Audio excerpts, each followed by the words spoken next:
And this is hard for me to say because now I have a son. But we get to the point to where we put our children and we start to basically idolize them. We kind of put them on a pedestal. The thing that bothers me the most, and they're so, let's say 10 years ago on a Wednesday night, even 10, 15 years ago, you wouldn't have heard about basketball practices, you wouldn't have heard about football practices, you wouldn't have heard about all these extracurricular activities that's going on. Why? People was in church. So what's changed? I think that, the majority of this responsibility falls on us as parents and us as a church. I know there's kids out here and in this community that wants to come to church, but the parents aren't pushing them. And it's sad. It's very sad that when I see kids who want to come to church, who want to learn, who want to grow, but the parents aren't holding up their end. And the Bible tells us, train up the kids in the way of the Lord and they will not turn from it. So if we're not doing that, if we're not doing that, what's going to happen when they're 20, 30 years old? What happens when, as a teenager, they was allowed to go hang out with their friends on Wednesday nights or Sunday mornings or sleep in on Sunday mornings? And I'm not saying I've not slept in on Sunday morning. That's, what I'm trying to say. But what happens when this starts to become a normal thing?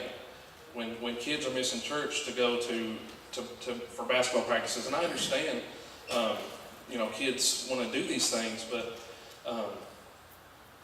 at some point we got to start reining it in, and we got to, as a church and as a community, we got to step up as Christians. We got to get a grip on this before it becomes too late, because what's going to happen is, all these children that are hurting out there, that's wanting to become closer to God, but it's not been given the opportunity. In 20 years from now, they're going to be people in need and some hurting people. So as a church and as a community, it's up to us. So I want to ask you, when are we going to become more thirsty for Christ? John 7:37 and 38 says, "On the last and greatest day of the festival, Jesus stood and said in a loud voice, 'Let anyone who is thirsty come to me and drink. Whoever believes in me, as Scripture has said, rivers of living water will flow from within them.'" So he's calling us to partake from him, each and every one of us. And kind of just a little analogy, I guess you could say, how I think about Christian and as this journey of life, and how we become thirsty. Think about it this way. Think about you got dropped in the desert and you're getting ready to go on this trip across the desert. All you've been provided with is one canteen.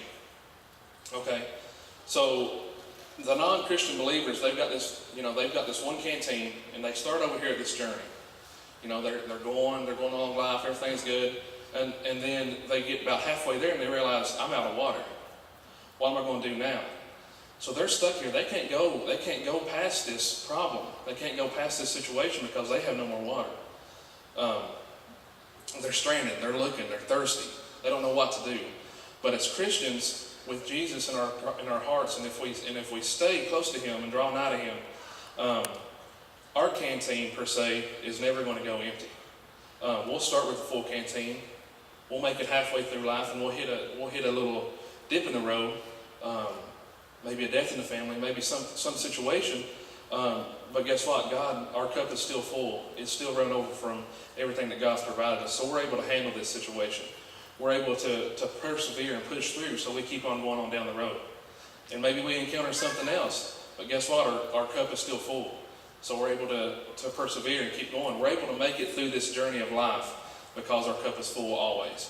And as Christians, think about this. If you're coming down the road and you see this non-Christian believer, this person who's hurting, and they're sitting here and they don't have any water, what should we do? It's our job. It's our job to give them some of the water. Tell them about Jesus. Invite people to church. All this falls on us. We can do so much. We can do so much. So if our cup is always full, if we're staying in the Word and we're praying all the time, and we're where we are, our heart is where we need to be, we're able to help other people along the journey. We're able to give water to them.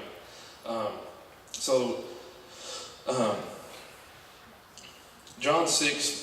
Verse 35 says, "Then Jesus declared, 'I am the bread of life. Whoever comes to me will never go hungry, and whoever believes in me will never be thirsty.'